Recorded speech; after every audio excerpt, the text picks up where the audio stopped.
परमात्मा मिल जाते हैं, फिर वो परमात्मा हमें विशेष लाभ देता है। कहते पर्वत पर्वत में फेरा कारण अपने राम, राम जैसे संत मिले जिन सारे सब काम।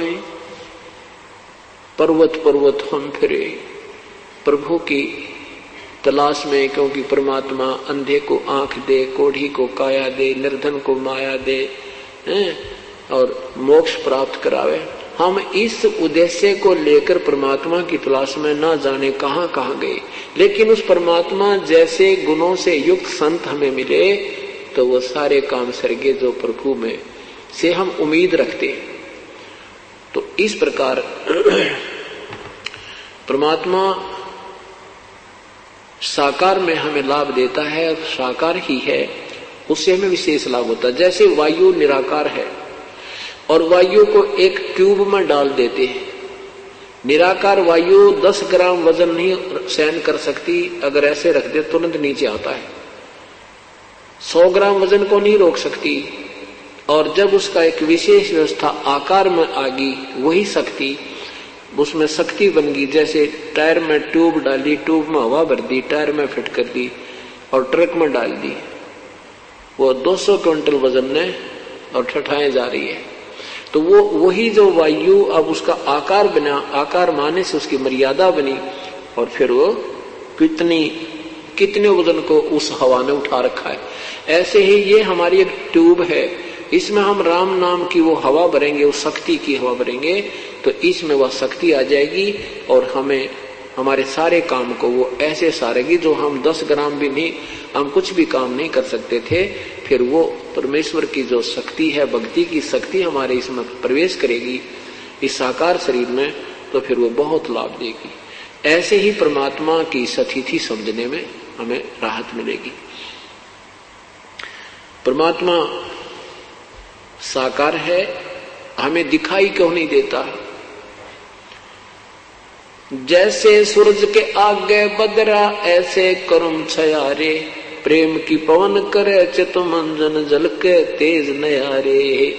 जैसे सूरज के आगे बदरा माने बादल, जैसे सूर्य के सामने बादल आ जाते हैं, सूर्य अदृश्य हो जाता है, अंधेरा छा जाता है, रात्रि जैसा लगता है, लेकिन सूर्य की सतिथि समाप्त नहीं है, क्योंकि बादलों ने उसके प्रकाश और हमारे बीच में एक बाधा डाल दी। तेज हवा चली, वो बादल इधर उधर हो गए और सूर्य का प्रकाश हमारे ऊपर ज्यों का तो विद्यमान सूर्य हमें दृष्टिगोचर हो रहा है। ऐसे हमारे अंतःकरण में और परमात्मा के बीच में और हमारी आत्मा के बीच में हमारे पाप कर्मों की एक मोटी दीवार होगी। तो वह कैसे कटेगी? प्रेम की पवन करे चित मंजन जल के तेज नयारे। प्रेम की पवन, भक्ति करेंगे, साधना करोगे, दान करोगे, आप में विनम्रता आएगी, अंदर से परमात्मा का प्यार उपजेगा।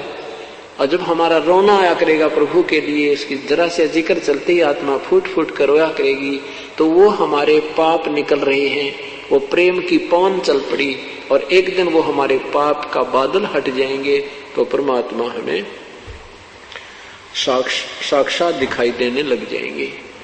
प्रेम की पवन करे चितमंजन, वो झलके तेज नयारे, उस परमात्मा का न्यारा ही नूर दिखाई देगा, प्रभु का शरीर दिखाई देगा, हमें उसका आभास होने लगेगा। तो उससे योग्य होने के लिए क्रियाएं कौन कौन सी हैं, ये आपको बताई जा रही हैं।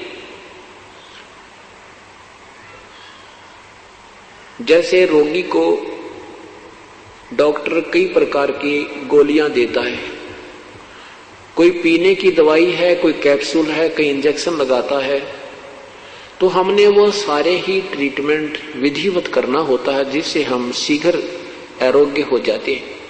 ठीक इसी प्रकार हम जन्म मृत्यु के रोग से पीड़ित हैं और इसमें हमें काफी मेडिसिन की आवश्यकता पड़ती है, अर्थात प्रभु की भक्ति कई प्रकार से करनी होती है। जैसे सुबह का नित्यनेम मंत्र जाप, प्रथम मंत्र जाप, द्वितीय मंत्र जाप, दोपहर के बाद रमैणी, शाम की संध्या आरती, सत्संग में सेवा, दान करना, सिमरण सतनाम का सिमरण, फिर सारनाम मिलेगा। ये सारी की सारी क्रियाएं करके हम स्वस्थ होंगे अर्थात परमात्मा प्राप्त करने योग्य होंगे। जन्म मृत्यु के रोग से हम मुक्त हो जाएंगे।